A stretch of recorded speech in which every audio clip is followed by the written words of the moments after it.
Tudo bom? Shalom, Shabbat Shalom, aqueles que obedecem à Torá de Hashem. Meu nome é Laércio, nós temos uma congregação na cidade de Cotia chamada Shemolam, aqui em São Paulo. Eu gostaria de trazer a você, neste momento, algumas informações muito importantes para que você pense, para que você reflita. Desde a Reforma Protestante, iniciou-se uma grande guerra teológica entre os protestantes e os católicos. Os protestantes tentando ajustar as profecias para condenar a Igreja Católica. Por sua vez, a Igreja Católica dizendo que ela não tinha nada a ver com aquelas coisas, que elas seguiam as tradições dos pais da Igreja. Agora surge a pergunta que eu gostaria que você pensasse. Teriam as profecias bíblicas dadas ao povo hebreu, aos israelitas, os profetas israelitas, teriam eles profetizados para a Igreja Católica, para as igrejas que se rebelaram contra a Igreja Católica, chamada protestante e hoje conhecida como evangélicos? Seriam essas profecias realmente voltadas para uma outra religião? As Escrituras Sagradas nos afirmam que Deus jamais chamou Israel da mesma forma que chama as outras nações. Nenhuma nação, a não ser Israel, é chamada de meu povo pelo Eterno, por Jeová dos Exércitos. Existem várias profecias que nós temos que parar e começar a analisar e refletir. Por exemplo, Apocalipse 17. De primeira mão, os protestantes que se rebelaram contra a Igreja Católica dizem que se refere a Roma. Mas se você for olhar e comparar Apocalipse 17 com Ezequiel, você vai ver que também pode ser Jerusalém.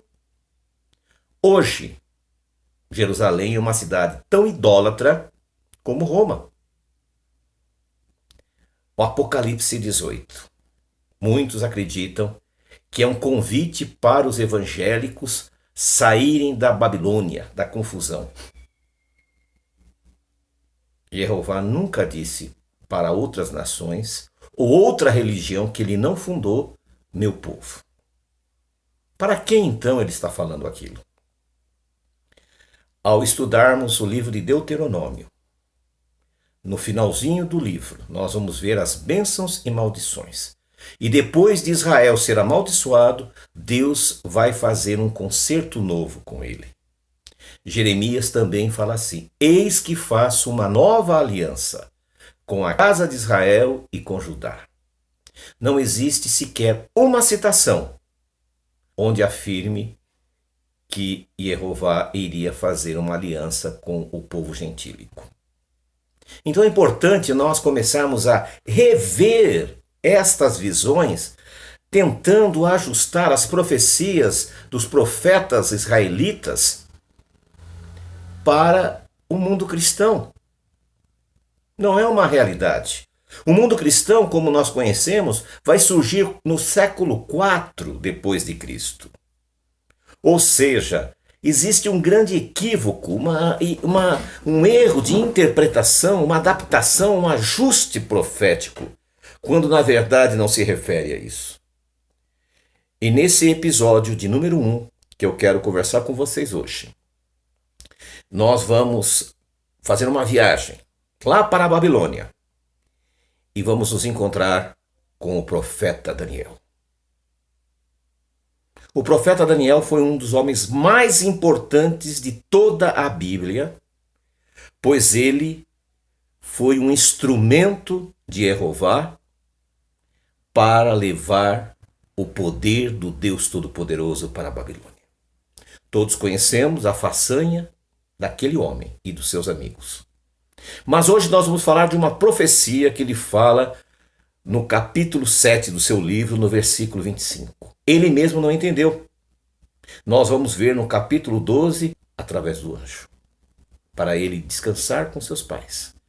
porque aquelas profecias que ele fez não era para a sua geração, era para o futuro. Mas voltando para Daniel no capítulo 7, 25, ele fala de um poder, de uma época em que nós podemos ajustar para o período romano, quando, no versículo 25, ele diz que esse poder cuidaria de mudar os tempos e as festas religiosas. Rapidamente, talvez um adventista que estiver vendo esse vídeo vai achar que se refere à mudança do sábado para o domingo. Só que os católicos nunca guardaram o sábado. Eles sempre guardaram o domingo. O movimento pagão, os pagãos sempre observaram o domingo. Então não se refere a isso. A tradução mais apurada nos fala que ele mudaria os tempos das festas.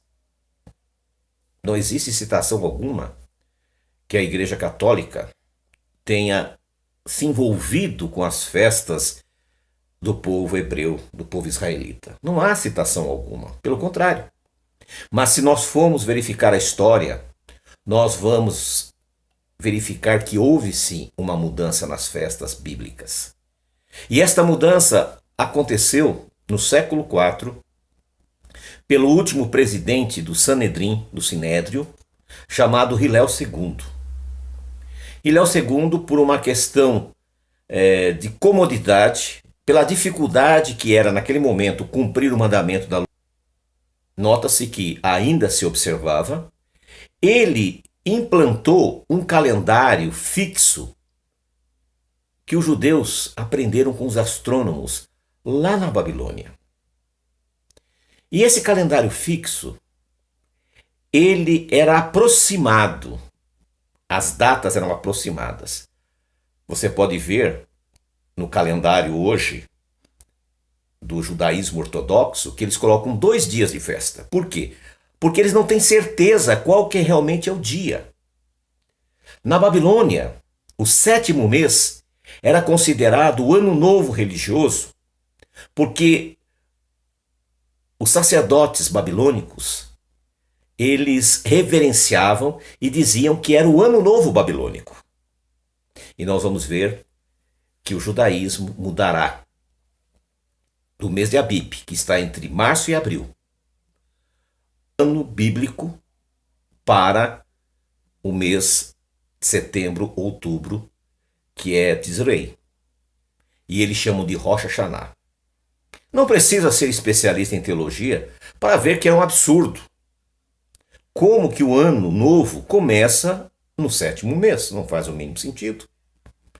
Mas voltando, em Êxodo capítulo 12, Jeová diz assim ao povo de Israel: este vos será o primeiro mês dos meses. Foi justamente na saída do Egito, quando o Eterno determinou que eles deveriam observar como o primeiro mês. Até aí tudo bem. Continuando, com esta mudança do calendário, com o passar do tempo, foi havendo um distanciamento.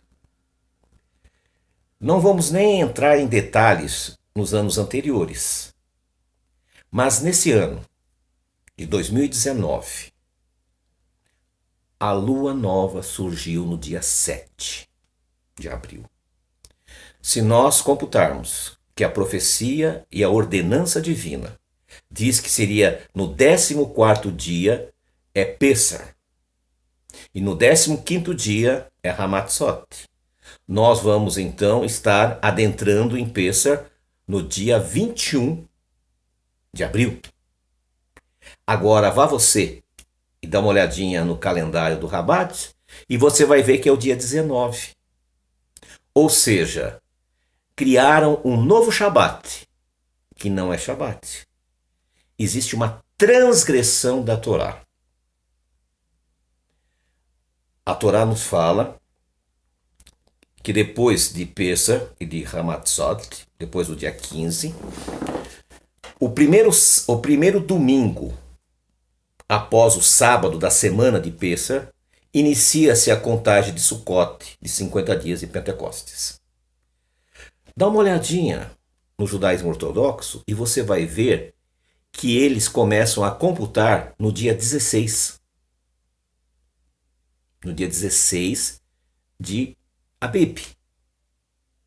O dia 16 de Abib vai ser segunda-feira. Ou seja, teremos uma semana de diferença na contagem de Pentecostes. Outra transgressão da Torá. Ou seja, Daniel 7:25 não tem nada a ver com Roma, não tem nada a ver de mudança de sábado para o domingo, mas tem a ver com a mudança que o próprio povo judeu, através desta religião chamada judaísmo, mudou. Essa profecia se referia a essa mudança. Graças a Jeová, os caraítas, no século 8, abandonaram esta visão, voltaram para a Torá e rejeitaram por completo essa visão rabínica. E eu conclamo você, que está fazendo techuvá, a estudar, a pesquisar. O que adiantou você sair do sistema cristão para cair no sistema judaico, do judaísmo ortodoxo, ou judaísmo messiânico, ou judaísmo nazareno, e continuar transgredindo a Torá? Não tem como errar. Basta você pesquisar por você mesmo. A nossa congregação está aqui à sua disposição para lhe orientar, para te ensinar e para retornar à verdadeira fé do povo de Israel. Em Atos 3:21 diz assim, que o Senhor Yeshua está sendo retido até que haja uma verdadeira restauração. Jeremias 6,16 diz, voltai às veredas antigas. É isso que nós estamos fazendo. Hoje a nossa congregação, ela não faz parte do judaísmo messiânico, não faz parte do judaísmo nazareno, porque eles são nossos irmãos, são pessoas que estão em techuvá, mas ainda estão seguindo o calendário apóstata de Hillel II. E nós já nos libertamos disso. E esperamos que você também faça isso. Você como rabino, como roxim, os roxins que nós temos por aí, né? Não basta você apenas colocar um kippá e um talit. Isso não te faz faz um rabino nem um roche. Mas o que te faz um líder é você ensinar a verdade da Torá. E é uma verdade simples, básica. Basta você pesquisar sobre Hillel II e o seu calendário. E tem um agravante. Hillel II, que fez essa lambança, essa mudança do calendário, cumprindo a profecia de Daniel 7:25. No final da vida, segundo a história, você pode pesquisar, ele se converteu ao cristianismo e foi batizado na Trindade. E hoje o judaísmo ortodoxo, judaísmo messiânico, judaísmo nazareno segue as orientações deste homem, esse apóstata. E as escrituras dizem, importa que ensines outra vez. E nós estamos aqui fazendo o nosso papel. Por isso, meus queridos, antes de você nos condenar, nos criticar, estude. E você vai ver que temos razão. Shabbat Shalom, Hag Sameach, Pesach. Né? Nós estamos chegando a esta festa. O calendário bíblico nos mostra que será no dia 21, ao pôr do sol do dia 20. E nós vamos estar celebrando Pesach no calendário bíblico. E você está convidado a estar conosco. Se não for possível, nós vamos estar gravando nas redes sociais e você poderá participar. Shalom, shalom.